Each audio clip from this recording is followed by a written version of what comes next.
اللہ تعالیٰ نے قرآن مجید میں 2 مقامات پر اس بات کا تذکرہ کیا ہے، اور جو آیہ کریمہ میں نے تلاوت کی یہ سورہ تغابن کی آیت ہے۔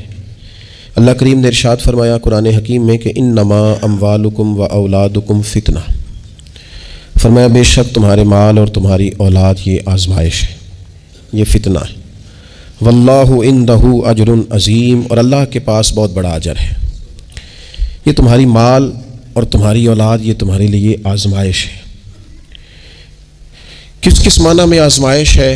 ایک تو اس معنی میں آزمائش ہے کہ کہیں ان کے پیچھے لگ کے تم اللہ کو اور اس کے پیارے رسول صلی اللہ علیہ وسلم کو بھول نہ جاؤ، اور کہیں مال و اولاد کے چکر میں تم اپنی دینی اور اخلاقی ذمہ داریوں سے پیچھے نہ ہٹ جاؤ، اور کہیں مال اور اولاد کی محبت تمہیں اس طرح کا نہ بنا دے کہ تم مال میں جائز ناجائز کو بھول جاؤ اور اپنی اولاد کو دیکھتے رہو اور کسی کی اولاد کا حق بھول جاؤ، کہیں دوسروں کا حق چھین چھین کے اپنے بچوں کے پاس نہ لاتے رہو۔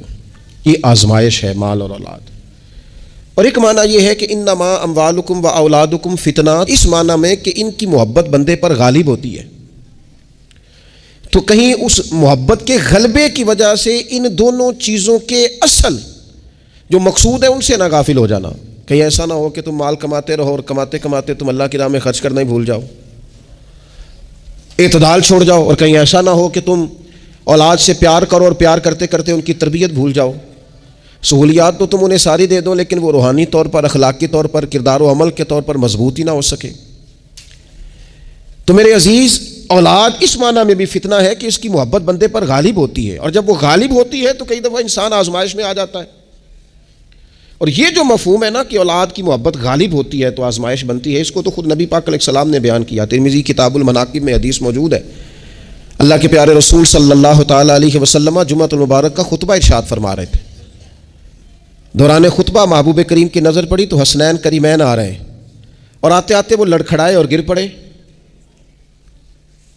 حضور نے جمعے کا خطبہ روک دیا، محبوب اٹھے، بچوں کو یا دونوں میں سے ایک تھے ان کو اٹھا کے حضور قریب لائے، اور دوبارہ ممبر پر بیٹھ کے فرمایا رب نے سچ فرمایا ہے انما اموالکم و اولادکم فتنہ، تمہاری اولاد اور تمہارا مال آزمائش ہے تمہارے لیے۔ فرمایا بچہ گرا ہے اور مجھے تقریر روکنی پڑی، بات روکنی پڑی، غالب آ گئی محبت۔ بھائی آپ اس بات کو اچھی طرح سمجھ لیں گے اور یاد رکھیں گے کہ اس محبت کے غلبے میں نہ بچوں کی تربیت کو بھولنا ہے، نہ مال کے اصل مصرف کو بھولنا ہے، نہ اصول و قاعدے ضابطے کو چھوڑنا ہے۔ ہمارے ہاں یہ ہوا ہے کہ تربیت اولاد کے معاملے میں جتنی غفلت آج ہمارے ہاں ہو رہی ہے، میں نے بہت پہلے بھی کہا تھا، پھر کہتا ہوں اور بار بار کہتا ہوں کہ بچوں کی تربیت کے لیے سب سے پہلے ماں باپ کا با کردار ہونا ضروری ہے۔ یہ نہیں ہو سکتا کہ والد ہاتھ پھیلا کے پیسہ اکٹھا کرے اور بیٹا اس کا محنتی ہو جائے۔ یہ نہیں ہو سکتا کہ والد اپنی زندگی تقوی اور طہارت سے دور بسر کرے اور بیٹا بڑا متقی پرہیزگار اسے دیکھ کے ہو جائے۔ اللہ کی توفیق سے ہو جائے تو ہو جائے، لیکن اگر والد چاہتا ہے میری وجہ سے وہ خیر حاصل کرے تو پھر خود با کردار بنے، وہ پہلے خود سچ بولے، پہلے خود تقوی کا رستہ اختیار کرے، پہلے خود پرہیزگار بنے۔ اس لیے کہ باقیوں کے ہاں ہو سکتا ہے ہماری تقریریں اثر کریں، لیکن بچوں کے ہاں ہمارا کردار جذب ہوتا ہے، تو ہمارے عمل سے فیض پاتے ہیں۔ تو پہلی بات تو یہ کہ ان سے رویہ اس طرح کا رکھا جائے کہ وہ ہمارے کردار سے سبق، اور دوسری بات یہ کہ اپنی اولاد سے پیار کیا جائے۔ ہمارے ہاں جناب بے پناہ ڈانٹ ڈپٹ ہوتی ہے بعض جگہوں پہ بچوں کو، خاص شفقت بچوں کے ساتھ آپ کا رویہ میٹھا ہو، ڈانٹنا کبھی کبھار ہے اور پیار ہر روز ہے۔ نبی اکرم صلی اللہ تعالیٰ علیہ وآلہ وسلم بچوں سے اس طرح محبت کرتے تھے کہ حسنین کریمین کو، یہ ذرا بات پر غور کرنا، حضور اپنے نواسوں کو چوما بھی کرتے تھے اور سونگا بھی کرتے تھے۔ یہ بڑی خاص بات ہے، اس پر توجہ کریں۔ اور حضور سونگ کر پتہ کیا فرمایا کرتے تھے؟ فرمایا یہ میرے بچے میرے لیے پھول ہیں جنت کا۔ حضور ان کو سونگتے۔ آپ کسی خاص شے کو سونگتے ہیں، کوئی خاص ہی معطر چیز ہو تو سونگتے ہیں۔ حضور نے یہ جو ایک خاص انداز اپنی اولاد کے لیے کیا اور ہمیں حضور نے ہمارے لیے نمونہ چھوڑا، یہ سمجھنے کی بات کہ ان کے ساتھ اتنی دلچسپیاں کہ جس طرح ایک خوبصورت پھول کو سونگا جاتا ہے اس طرح انہیں سونگا جائے، بچوں سے پیار کیا جائے۔ کچھ مطلب والد صاحب کہتے ہیں او جی میری نہ پھر پتر تو پتہ ہے نا میری پھر طبیعت کوڑی ہے۔ اچھا جی کیوں کڑوی ہے؟ آپ مرچیں کھاتے ہیں؟ کیوں کڑوی ہے بھیا آپ کی طبیعت؟ وجہ کیا ہے؟ آپ کی طبیعت کسی مالدار کے سامنے تو کڑوی نہیں ہوتی، آپ کی جو فیکٹری کا آفیسر ہے اس کے سامنے، مالک کے سامنے تو آپ کبھی کڑوے نہیں ہوئے. یہاں کل آ جائے کوئی امیر آدمی، کوئی سیاستدان، تو آپ بڑے میٹھے ہوتے ہیں، ہار لے کے کھڑے ہوتے ہیں. وہ 6 گھنٹے بھی لیٹ ہو تو آپ کے چہرے پر بل نہیں آتا. اور بچوں کو ہر بات میں ڈانٹ ڈپٹ کرنا، ہر وقت انہیں پریشان کرنا. اپنی اولاد کو کبھی کسی کے سامنے نہ سمجھائیں، کبھی بھی. ان کو جب سمجھانا ہو تو انہیں تنہائی میں سمجھائیں. تنہائی میں نصیحت کرنا میرے رسول پاک کا طریقہ ہے. میری گزارش ہے کہ ایک بیٹے کو دوسرے بچوں کے سامنے بھی نہ سمجھائیں، ان کی عزت نفس کا خیال کریں.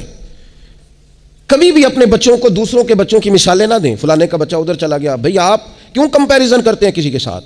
اگر ان کو کبھی مثال دینی پڑے تو یہاں حضرت اسامہ بن زید کی دینا، اگر کبھی مثال دینی پڑے تو حضرت معوذ اور معاذ کی دینا، اگر کبھی مثال دینی پڑے ان کو تو حضرت عبداللہ بن زبیر کی دینا، اور جب زیادہ کلیجے ٹھنڈے کرنے ہوئے تو پھر امام حسن اور حسین کی مثال دینا.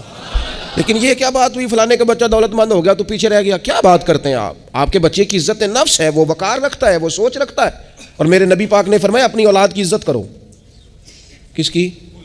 ہاں، اپنے بچوں کو اکرام دو. ہر وقت ایک بزرگ کے پاس لوگ اپنا بچہ دم کرانے آئے تو ماؤں کی طریقہ ہوتا ہے بات کرنے کا. اس نے آ کے کہنا شروع کر دیا، پہلے سارے ٹھیک تھے، سمجھدار بھی تھے، بات میں مانتے تھے، یہ ضدی بھی ہے، نکما بھی ہے، نکھٹو بھی ہے، لڑتا بھی ہے.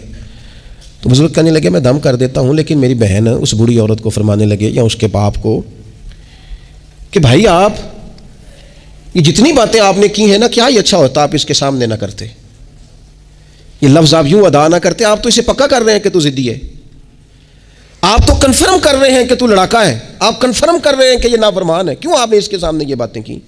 یہ آپ کو اگر کرنی تھی، کوئی دعا چاہتے تھے آپ اس کے لیے، تو آپ تنہائی میں مجھ سے بات کرتے. آپ اسے پکا کرا رہے ہیں کہ جس طرح کا میں کہہ رہا ہوں تو یہ بچے کا ذہن بن جاتا ہے. جو اسے بار بار کہا جاتا ہے نا اس کا ذہن بن جاتا ہے، میں ہوں اس طرح کا، مزاج اس طرح کا.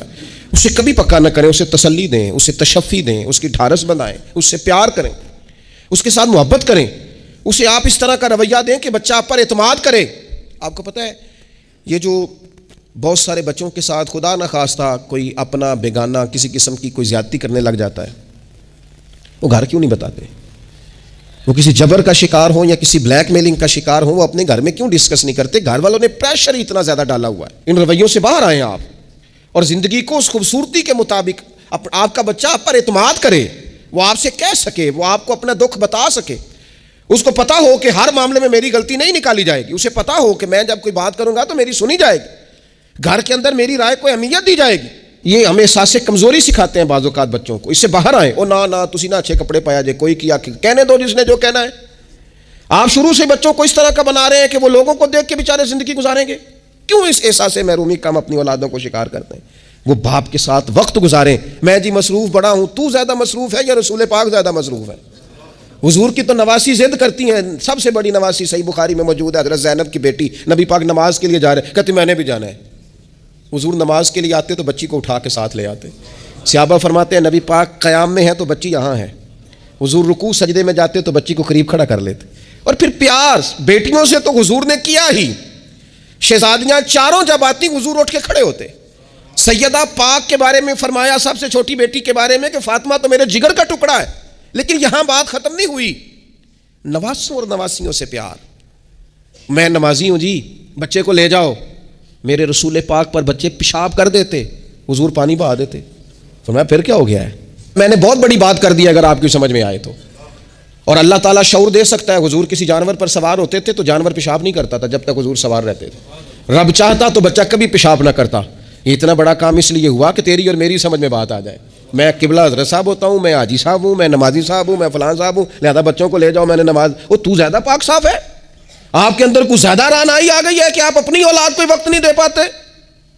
رسول پاک علیہ السلام کا لہجہ اور انداز، قربان جائیں. یعنی بچوں کو نا مزہ آئے. ساری دنیا سے پیسے لیے ہیں انسان نے، کمائیاں کی ہیں، جائیدادیں بنائی ہیں، بڑے بڑے اس کو پرافٹ ہوئے ہیں، لیکن ساری زندگی دادی کے 10 روپے بھولتے ہی نہیں. وہ جو دادا سے لڑ کے لیے جاتے تھے 5 روپے، وہ بھولتے ہی نہیں. وہ ابا جی سے کبھی پیسے چاہیے ہوتے تھے تو ابا جی سے نہیں ڈائریکٹ کہتے تھے، دادی اماں سے کہتے تھے دادی آج 100 ہی لینا ہے. تو دادی کے پاس بیٹھے ہوتے تو ابا جی کو بلا کے دادی اماں کہتی روپیہ 500 دینا مینوں چاہیے. تو ابا جی کہتے اماں جی کی کرنے نے، تینوں بازار دینا ضروری ہے تو دے نا 500. تو ابا جی کہتے مینوں سمجھ لگتی پئی جو اتنے ہو رہا ہے نا. اب وہ ذائقہ ساری زندگی بھولا. اس کی لطافت نہیں گئی, اس کا غسل نہیں گیا. وہ 100 روپیہ نہیں تھا, وہ کروڑوں روپے تھے. اس لیے کہ جس چاشنی سے وہ ملے نا, جس درد سے, وہ اماں سے پیسے لیتے وقت تو یوں لگتا ہے کہ بندہ دنیا کے سب سے بڑے خزانے کے سامنے کھڑا ہے. اس لطف کو دوبالا کرے زندگی میں. یہ ہمارا کلچر نہیں, یہ ہمارا حسن ہے, یہ ہماری تہذیب ہے. نبی پاک علیہ الصلوۃ والسلام کی نواسی جناب امامہ بنت زینب رضی اللہ تعالی عنہما, ایک ہار آیا حضور کے پاس تحفے میں, تو حضور نے فرمایا میں نے اس کو دینا جو مجھے سب سے زیادہ پیارا ہے. ازواج مطہرات کہتے ہیں دوڑ لگ گئی تھی, حفصہ کو ملے گا, میمونہ کو ملے گا, ام حبیبہ کو ملے گا. سیدہ عائشہ صدیقہ کہتی ہیں میرے دل میں بڑی بات تھی کہ اگر کسی اور کو مل گیا نا تو میں تو سمجھتی ہوں کریم سب سے زیادہ محبت ہی مجھ سے کرتے ہیں. کہتے ہیں یہ بات چل رہی تھی اور وہ جو تھوڑی دیر کے لیے وہ انتظار تھا کہ کس کو ملے گا, تو وہ انتظار بڑا حسین بڑا خوبصورت تھا, اس میں بڑی رعنائی تھی. لیکن قربان جائیں نبی کریم نے فرمایا میں تو اپنی بڑی نواسی جناب زینب کی بیٹی امامہ کو دوں گا. اور حضور نے وہ ہار لا کے انہیں اپنے دستے مبارک سے پہنایا, اور میں کتنا پیارا لگ رہا ہے میری بیٹی کو. تھوڑا سا نا اپنے رویے میں وسعت. بچوں کو ہماری حاجت ہے اور ہمیں دولت کی حاجت ہے, ہمیں پیسوں کی حاجت ہے. ہمارا گاہک آ جائے تو بچے کو تھپڑ مارنے سے باز نہیں آتے. 2 4 5 منٹ کی مصروفیت ہے کسی بندے کی تو وہ کیا کہے گا کہ لو جی بچہ آ گیا ہے. تو بچے کے ساتھ کھیلنا, بچے سے او سنو یار حد ہو گئی. نسائی میں موجود ہے, سیاستہ کی روایت. نبی پاک نے سجدہ لمبا کر دیا نہ, میں اس سے بڑی بات نہیں آپ کو سنا سکتا. لمبا سجدہ ہو گیا, لمبا.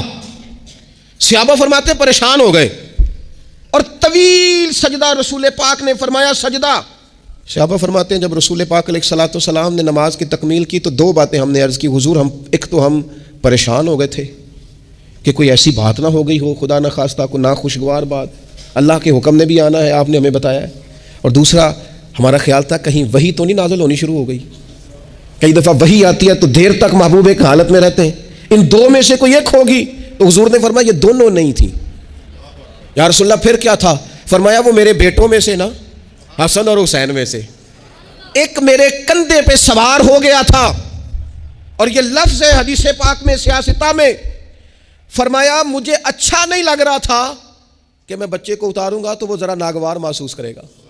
حضور آپ رسول ہیں اور نماز اللہ کی, اور اس دوران بھی بچے کی چاہت کا خیال. تیری صورت تیری سیرت زمانے سے نرالی ہے, تیری ہر ایک ادا پیارے ادائے بے مثالی ہے, بے مثالی ہے تیری ادائیں. فرمایا بچہ کہیں اسے کوئی, تو بچوں کے احساس ہی نہیں ہے. آپ نے جب چاہا ڈانٹ دیا, آپ نے جب چاہا جو مرضی کر دیا. ابا جی کا ڈنڈا گھر میں لٹکنا چاہیے, حکم ہے, لیکن ابا جی کو ماتھا بھی تو بار بار چومنا ہے نا. سختی تو کبھی کبھی ہے اور محبت بار بار ہے. تو جو بار بار کام ہے اس کا عادی ہونا چاہیے کہ جناب وہ چپ کر دو, تمہارا ابا آ گیا, ابا جی آئے ہیں کہ ہٹلر آ گیا گھر میں. یہ کیا بات ہوئی بھائی؟ والد کو تو شفیق ہونا چاہیے, مہربان ہونا چاہیے, اس کے اندر خوبصورتی ہونی چاہیے, اس کے اندر رعنائی ہونی چاہیے. تو نبی پاک صلی اللہ تعالی علیہ وسلم نے بے پناہ پیار کیا. اچھا اسی پیار سے حضور نے تربیت بھی کی. اور یہ پیار کیونکہ حسنین کریمین کی ہم مثالیں عرض کرتے ہیں تو ان کی شان تو وراء الورا. نبی پاک کا سب بچوں کے ساتھ یہ رویہ تھا. حضرت انس بن مالک کہتے ہیں میں حضور کا خادم ہوں, میری اماں خدمت کے لیے چھوڑ کے گئی, پر حضور جب بھی مجھے بلاتے کہتے یا بنیا, او میرے پیارے بیٹے. یہ خادم ہے گھر میں, بچہ خدمت گزار, اسے بھی او پیارے بیٹے. اور پاس بٹھا کے نصیحتیں کرتے حضور. کہتے دیکھنا صبح اس حال میں کرنا کہ بغض نہ ہو کسی کا, انس میرے بیٹے یہ بھی میری سنت ہے.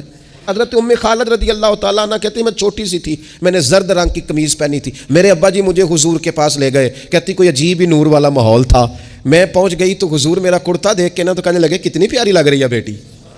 کہتی میں حضور کی مہر نبوت سے کھیلنے لگی.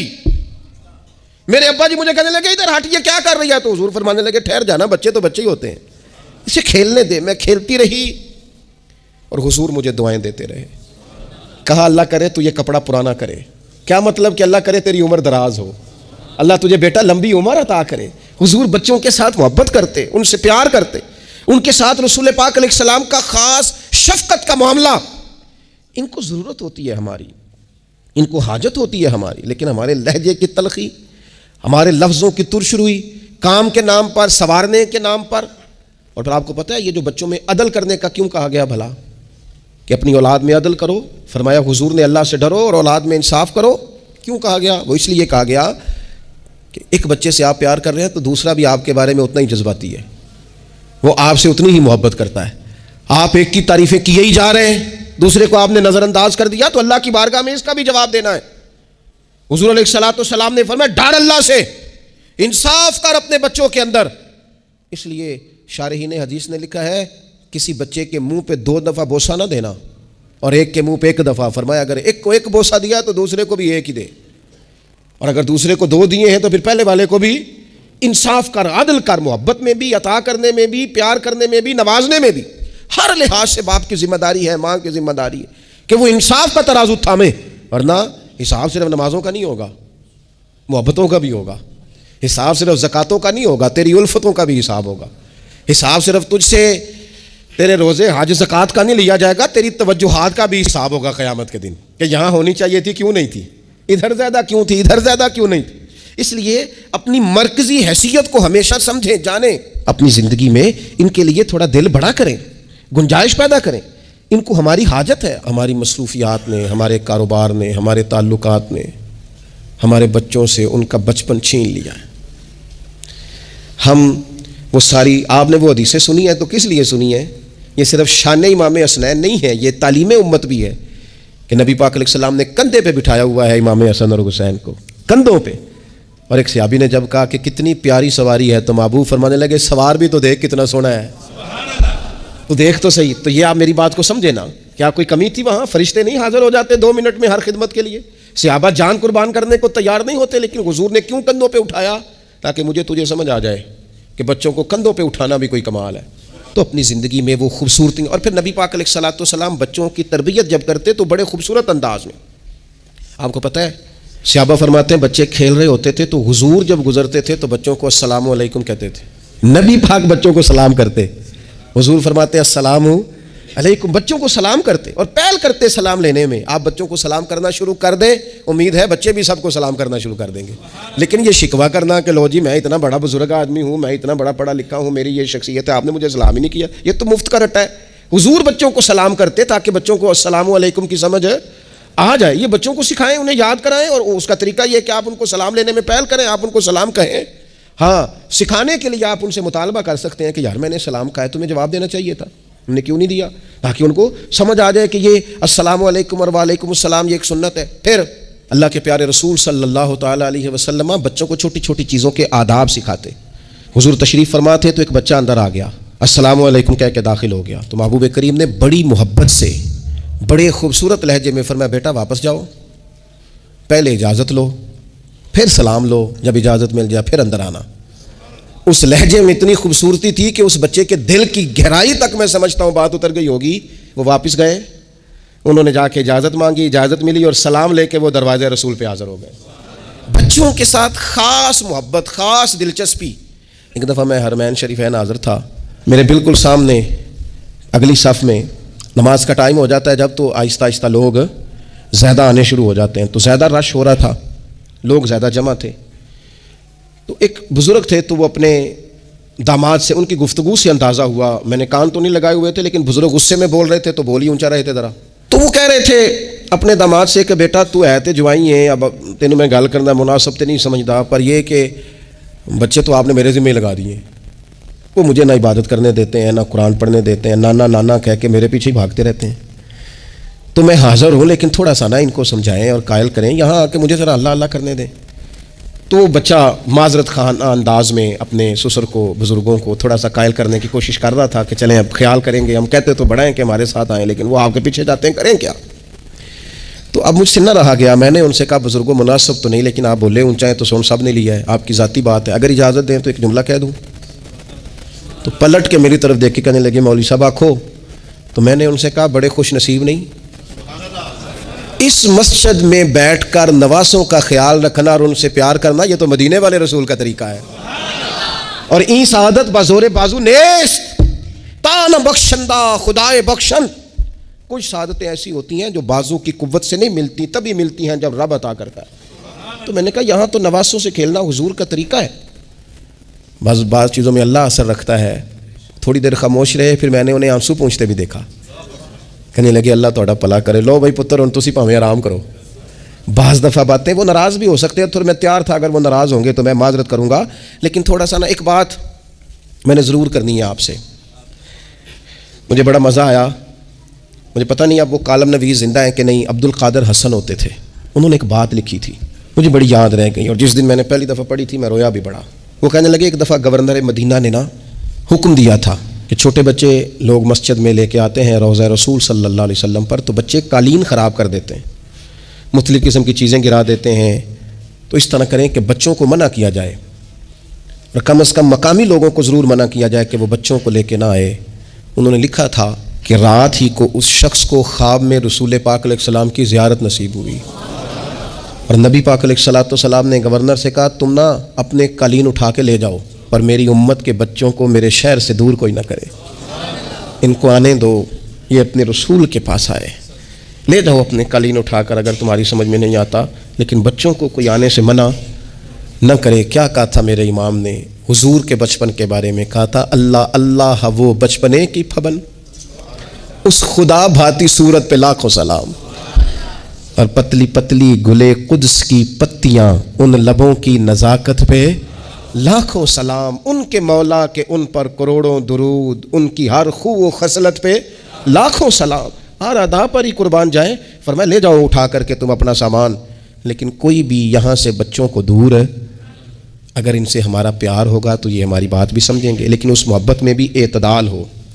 اس محبت کا یہ معنی ہرگز نہیں ہے کہ اس محبت میں وہ کوئی نافرمانی کی بات بھی کریں تو ہم نے قبول کرنی ہے، اور اس محبت میں وہ اگر تعلیم و تربیت سے دور ہو جائیں تو اسے بھی ہم نے قبول کرنا ہے، لیکن ایسا نہ کریں کہ بالکل ماحول اس طرح کا ہو کہ ایک خوفناک منظر پیش کرے۔ ان کی تعلیم تربیت تبھی ہوگی جب ان سے ہماری محبت ہوگی۔ اللہ تعالیٰ مجھے اور آپ کو، ہم سب کو اپنے اپنے بچوں کی صحیح تربیت کی توفیق عطا کرے۔